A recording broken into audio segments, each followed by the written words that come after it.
Մեր աղքատ շրջանները պետքա գործ գա։ Երկրի ընթացքը փոխելու մասին է ուժեղ Հայաստան դաշինքի ցուցակը գլխավորող Նարեկ Կարապետյանը խոսում թալինցիների հետ հանդիպմանը։ Այս ինչ ասում ենք տնտեսական, դրա նպատակը մենակ այդ լավ ապրելը չի, դրա նպատակը, որ երբ որ հայը լավ է ապրում, ի տարբերություն աշխարհի բոլոր ժողովուրդներ, ինքը շատ երեխա է ունենում, մեծ տոհմա ունենում, ու քուր, եղբայր իրար հետ իրար բռնած, այդ ուժն են սարքում, այն ուժը, որ ամբողջ Օսմանյան կայսրությունը իր ամբողջ հզորությամբ չկարողացավ ջարդի։ Մենք պահեցինք մեզ։ Ընտրապայքարում երրորդ համարով ներկայացող քաղաքական այս ուժն իշխանության գալու դեպքում կստեղծի հիմնադրամ, որի նվիրատուն կլինի աշխարհասփյուռ հայությունը։ Այն բազմազավակ ընտանիքներին աջակցություն կտրամադրի, 4-րդ երեխայի համար 2 միլիոն դրամ, 5-րդը ծնվելիս բնակարան։ Վստահ եղեք, փոփոխությունները իրար հետ բերենք։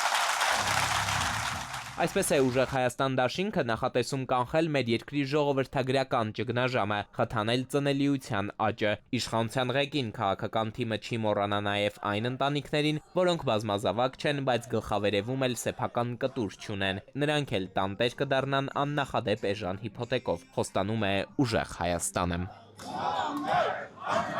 Էդուարդ Պողոսյան, ժամը լրատվական։